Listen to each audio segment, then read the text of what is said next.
Oh. Hello everyone, it's Matt here and welcome to another episode of the OcTRAINber progression. And this one's actually called Love Me Tender for a very specific reason.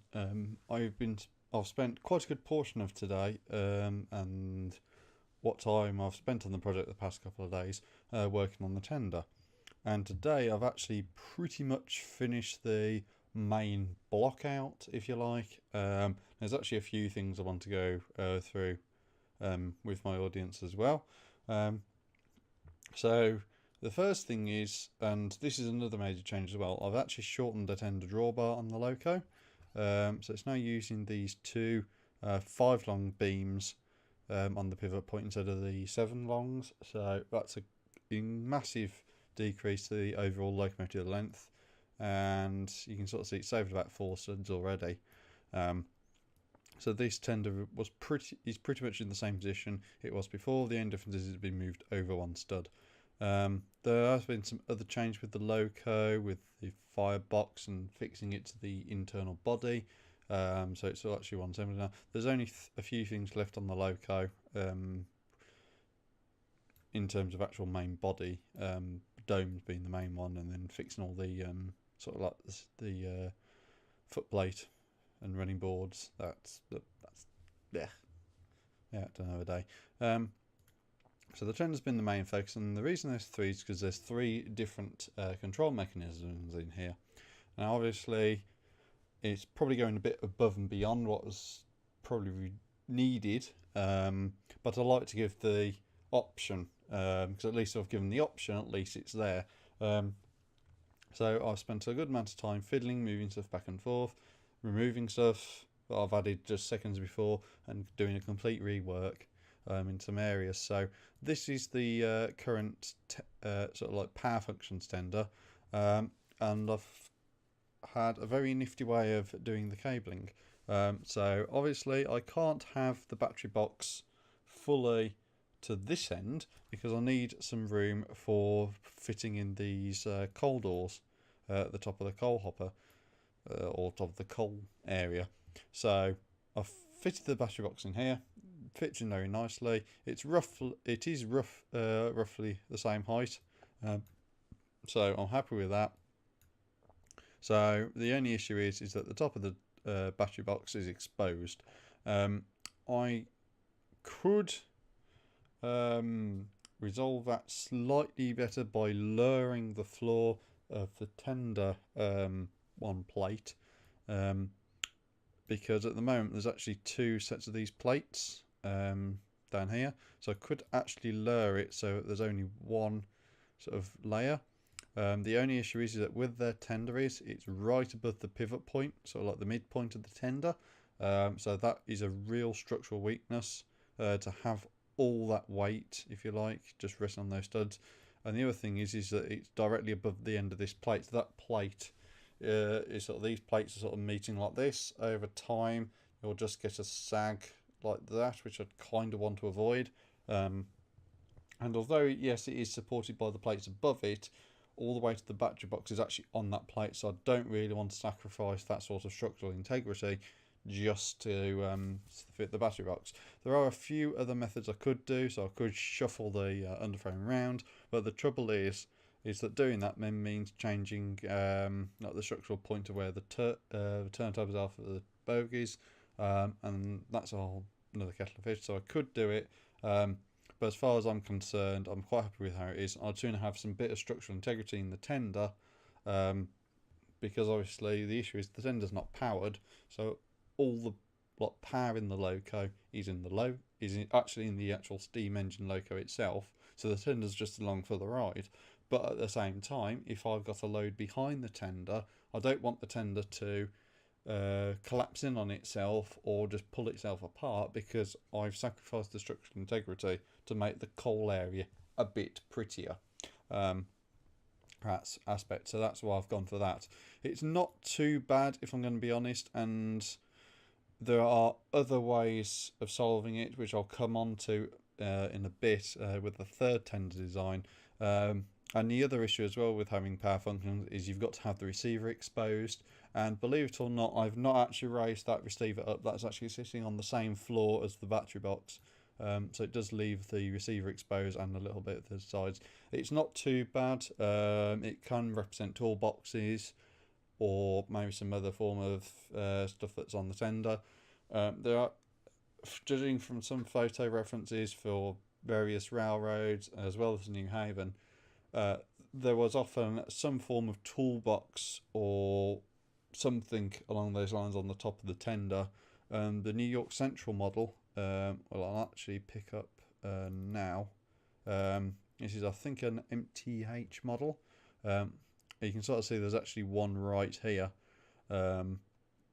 And so, yeah, there's evidence to sort of say there's things like that on the tender, so it could be a bigger one of those. And the thing is that it does differ between railroads. It does also differ between even locos. There's two different lots of photos, and I don't think I've got both of them. But you can sort of see on this one, where it's actually hints of having a little toolbox right here at the start of the coal area. But yet, if I have a look on this one, you can sort of see there's actually one at the back. So could there be two? But the issue is that one on there, if I have a look at other photos, doesn't exist. So it's all a bit of a big mystery. It could be that it's dependent on the batch. It could be it's dependent on the tender when it was built, if it's a transfer from a previous one. Is it a tender that's been swapped out during the lifetime of the loco? So is it built slightly differently? Is it a change from depot to depot? So is it something that can be unbolted and bolted on somewhere else, and the depot crew have done that to make their lives easier? There's a whole host of questions about where things are on the tender, and it's one of the big issues with actually doing a tender like this. So from my perspective, there's a few bits and tweaks to do, because I've been working on various ones at various stages, so that's something else to consider. But this is the power functions one, and that's pretty much how it looks at the moment. There's obviously the tank filler hatch and a few other bits and pieces to do. This next one along is actually the S-brick tender. So this again has that exposed section on the coal load. I have enclosed the wiring from the for the power functions cable behind this 2x4 plate. So I don't think that's actually correct. Oh yeah, I see. Yeah, so to sort of neaten it up a bit, I've actually fitted a 1x2 a 1x2 jumper tile behind the tile. So if I use the arrow buttons there, you can sort of see it there, and that's actually just to fill in that very tiny little gap underneath. You can actually just about see, and that is a very small gap, but it's a very noticeable gap if it's not there. And obviously behind it you've got the grey of the battery box, so I really wanted to try and mask that, and the tile's just enough to do the job, and it just fills in that area nicely. Ideally I would like this a bit wider to sort of pack out to the edge of the 6 wide coal area, but the trouble with that is that 6 wide doesn't, in sort of brick form, doesn't correlate with studs on their side very easily. I think it's sort of like 2 studs worth is the equivalent of like 5 plates. So you've got this really odd size, and it just doesn't quite work. And the other thing is you've got 4 bricks that way and then 4 lots of plates, so it's a really odd size, and it's just like, no, leave it for something else.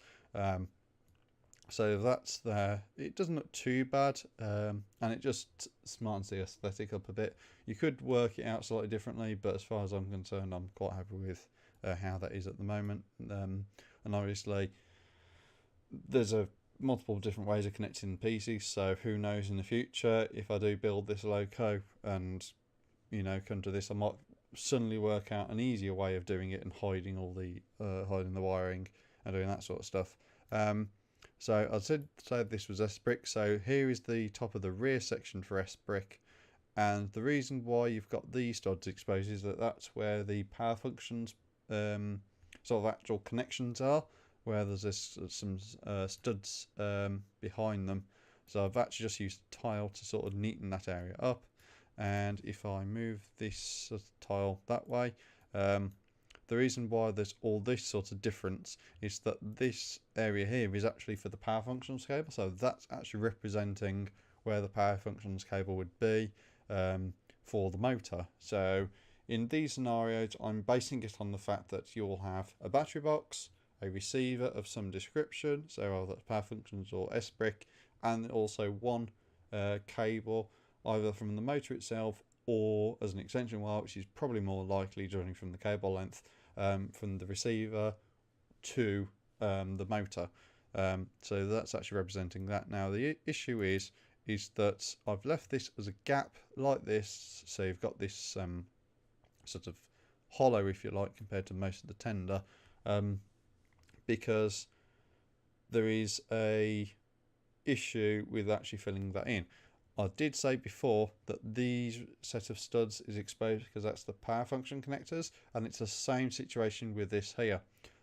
These two studs are where they should be if you have a power functions wire on there or connector, but these two are the power function connectors themselves. So although I could tidy up and hide those two pretty easily, so if I bring out the tool section or the parts bin I should say, and then put a tile on there, and I'm going to leave it red so it's easily seen, that then means that there's this awful gap here.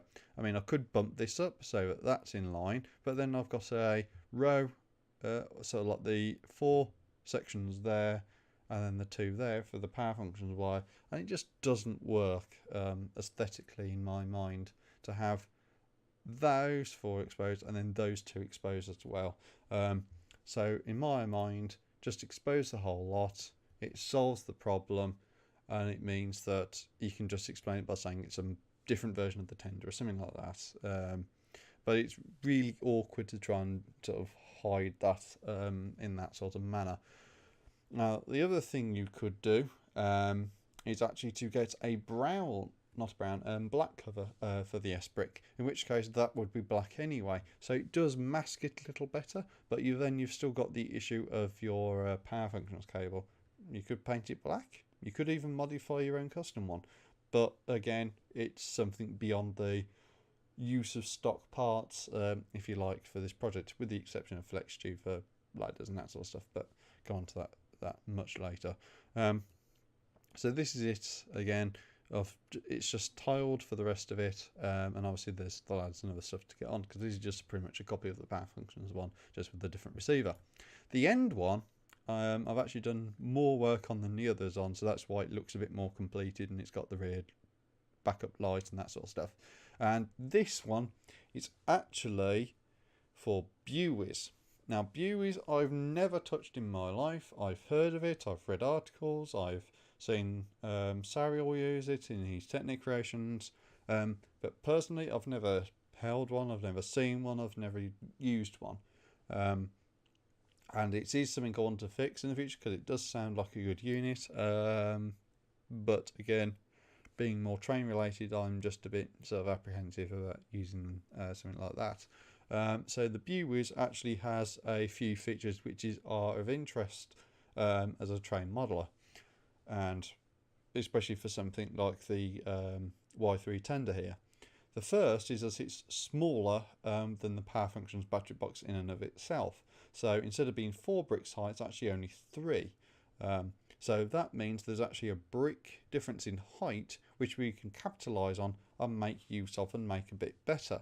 So in this instance, I've actually used it to lower the coal load or shrink it slightly. So it's actually in the coal area without any overspill, so it doesn't look like the ten's been overfilled. I would draw your attention, and I'll go back, and I'm sorry for keep opening and closing it up, to this photo, and you can also see an absolute massive mountain of coal there. So this loco was clearly refilled fairly recently, so obviously it's either just at the start of the day's work or a little bit later. You can again see a bit of variation in the sort of toolbox and that sort of stuff. So from my perspective, that's a partly used coal load, and to be honest, it would be better to have a partly used one than a fresh one. Because obviously if your loco is getting towards a bit of low power and it's not as powerful and it's not as fast, having a full colo doesn't look quite that great, and there's no real benefit to having a piled on, heaped on colo like that anyway, because it's just extra weight to be dragged around. There are obviously a few little changes I've made to this. So there's actually a peak in the colo in the centre, a slightly different arrangement of the actual detailed parts of the colo, so like the cheese lopes and the 1x1 plates and the square 1x1 plates and the round 1x1 plates and that few pieces. So it's just a bit of variation compared to the others. This has had a bit more work on compared to the others as well in terms of the hatches and that sort of stuff. So I've actually fitted a representation of one of those small toolboxes at the back here. And these are and this tender also has a bit of a difference in terms of the bit here. So all the others, if you were to strip away some of the parts, and I'm going to do this with the S-brick one, so I'm going to go use the hide tool, and I'll hide all these tiles, and then I'll hide this plate. You can actually see inside the tender, and there's actually a specialised 1x4 tile with 2 studs on the end, or modified plate with 2 studs missing, and that actually means you can put on a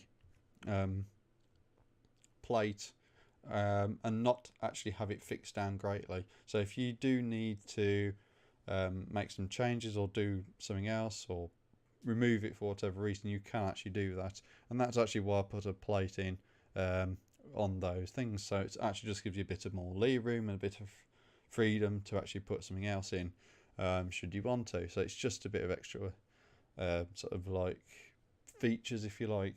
I mean, it's white space anyway because you're not using it for much, but if you've got a bit of overlength cable or something like that, you can just use it that area to put it in and keep it tidy effectively. And it's just a bit of easier access as well. So should you need to rip out your control mechanism and change it, so for example maybe you've only got a power functions receiver at the moment, but then you get an S-brick receiver and you do want to make the change, then you can just literally just take out your the original power functions receiver, radius dash for a few more pieces and put the S-brick one in and then have the extra detail in. So the last one here is the buoys, as I said before, but it's actually a bit different from these, and I'm actually going to use the hide tool again to hide these tiles and hide this plate. And you can actually see, oh wait a minute, there's a stack there. Why is that? Well, it's actually to do with the hatch, and the hatch itself is 6 studs long in length. So we've got these 2 round quarter tiles, so it's actually a quarter of a full 2x2 round plate. So if I hide those and hide that tile and hide those again, you can actually, and I use the paint tool in a grey, you can actually see they've actually been really clever and used that stud offset for that top layer really effectively, and actually used a rather interesting piece which is actually here. And this is actually a 2 stud long plate, modified plate with an extra layer of plate here, so it's actually 2 plates tall with 2 studs on the end. This is a really useful piece. It's a fairly new one. I think it's only been introduced in the last 3 to 4 years, so it's not as new as some of the pieces, but it's still reasonably new. So it's new, it's reasonably new, but again, it's not that new. It's fairly new to me, but using that I'm able to get this really nice 6 stud placement without actually impacting anything else. And then to finish off and to fill in the other bits, I've been able to use a standard 1x2 brick with studs on the side, and then there's just a brick and a plate in there just to fill it out and enable a bit of packing between the two. So if I now colour these back into black, so we're actually there, and to do that there's actually been a modification at the end as well. So instead of having that 1x4 modified tile or plate, it's actually just 2 regular plates, and it's just the regular stuff. So this is actually fixed in, this is actually fixed in, because you won't there's a bit of extra space now, because you don't actually have a separate receiver. It's just actually all in the buoys. And then we've actually moved up the extra bit to here. So obviously your buoys unit is the controller and the battery box in and of itself, and it's only 3 bricks tall, so you actually gain a lot more space. And I've actually used a arch piece here. This is actually the 2 brick high arch, and I'm going to use the high tool again with these tiles, and again there's another one here. Now I could have used a 1x4 tile here. It's the same effect, but obviously if you're wiring it up, you're not really going to need this. So it's up to the builder, if you like, if they wanted to use a 1x4 tile or this specialised tile or plate. You can actually use that, and it's not too much of a bother either. So I'm just going to unhide those parts and do a save. I'm actually going to use the high tool again, because I'm going to hide that, and then the entire coal load is actually now on a 4x10 plate. Yep, it is 4x10. So I can hide that. You can actually see here, there's the buoys in that olive green colour. And you can sort of see where the specialised extra pieces for the coal load are now as well, like this. And you can also see that I've actually filled in where your power function lead would go on the buoys. So it's actually using one of the rear ones. And there's actually a benefit with using the buoys compared to the other ones as well, in that if I wanted to use a second function, so maybe some lighting, for example, so maybe I want the headlight to work, I could actually fit a second cable here, or second function cable here, without any impact on the aesthetics or the functionality or the structural integrity of the tender at all. So the buoys really does come into its own for use in a project like this with a reduced sort of tender size.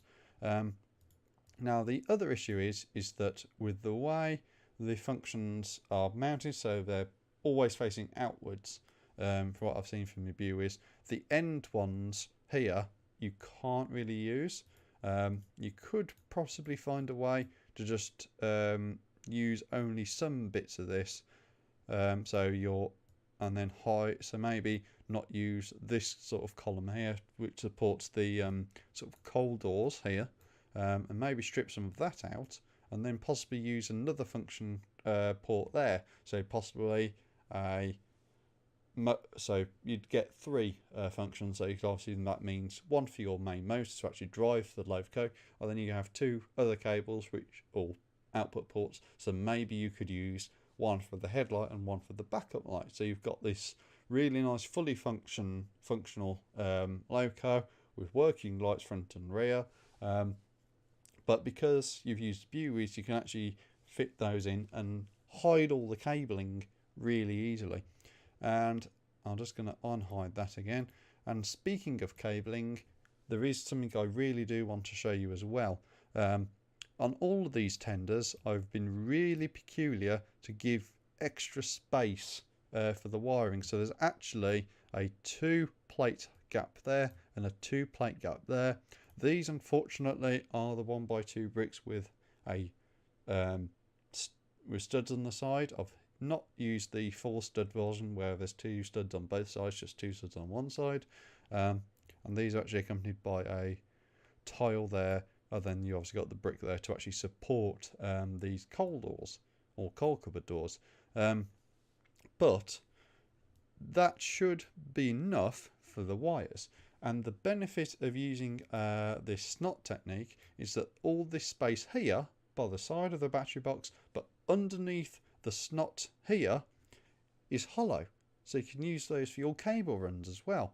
So if I do use the high tool again, hide there, hide that, there's actually this 1 stud wide gap built into the tender for the wiring.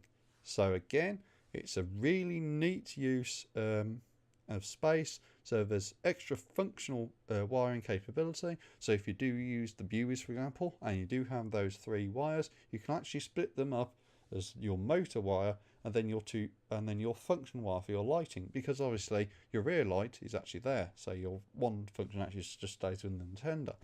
but this function for the function light for the motor, or the wire for the motor and the light, you can have one per side. So if you do have an issue with the wire, you can possibly label it up, or maybe put a dab of paint on one of the wires or something just to mark it out. And you can actually go, actually it's that one I need to disconnect because it's faulty, or the motor's gone, or whatever. And you can just disconnect it that way. Or maybe you want to take the loco off for some servicing, and you've got some connectors in the cab area. You can actually just disconnect them, and you just put the sender to one side, and you've got a really nice easy access that way. Just unhide those. So that's pretty much it in terms of the tender. There's still some work to be done on these, obviously. So the biggest things missing are different hatch styles. So I want to get some think about different hatch styles because there are a few. The most of them I've seen have some sort of variation on this, with what I'd approximate to be a 6 stud sort of wide by 2 studs long.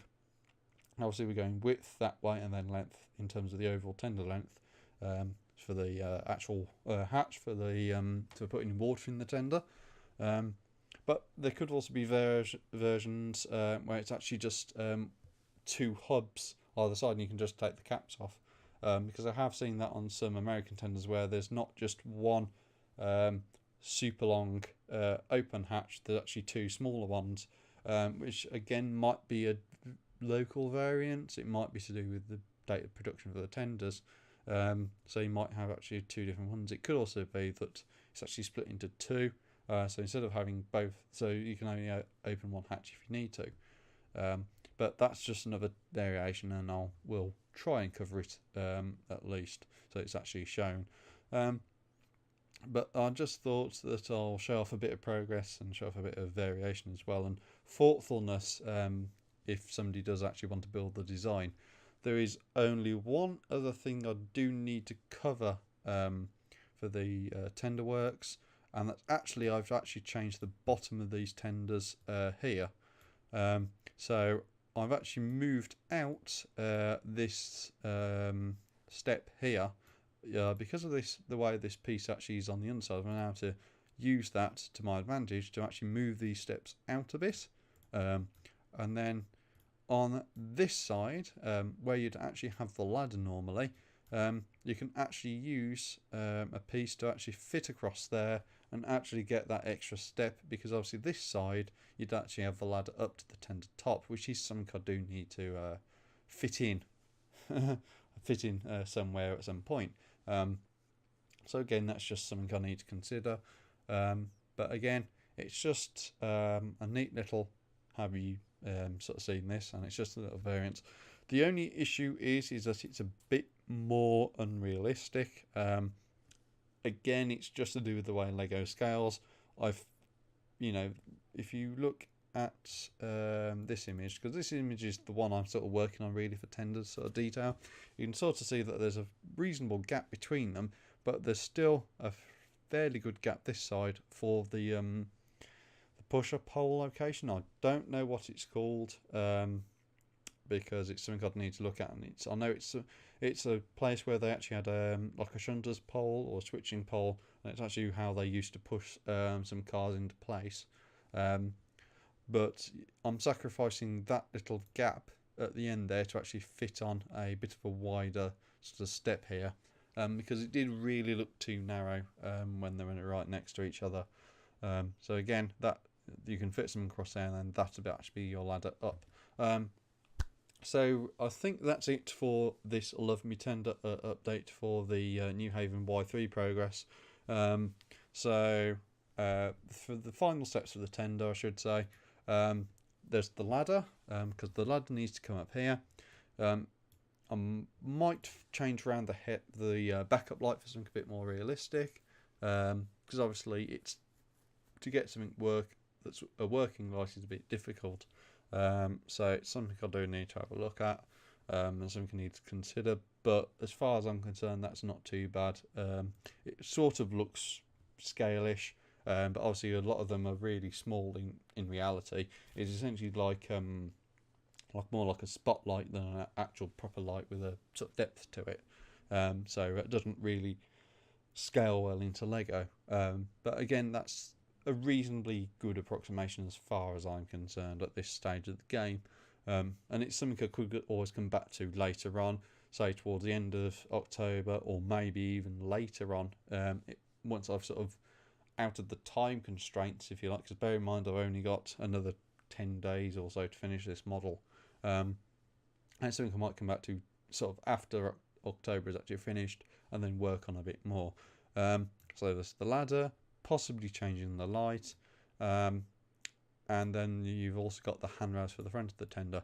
Now I might just have to go, it's impossible, you're going to have to do without, but on the tender, if you have a look here, because this is pretty much the same thing, there's actually a handrail here to match the front. So obviously that's not as easily done as some might think, because obviously I've got a really flat bit here and there's no real easy way to do that. There might be a way of doing it, but it remains to be seen at this present moment in time. Because obviously the issue is you can't really mount it underneath unless you go and mount it sort of there, but then you're blocking this sort of bit where that sort of raised sort of like deck is for the tender. So it's just something else to consider. But to be honest, I think that's really it for the tender. That platform, I might just leave it off to create some more room for the wires. I think putting that in might be a bit too far in the step of detail over functionality, and it might also cause issues when on curves as well, when they're trying to rotate the tenders close together.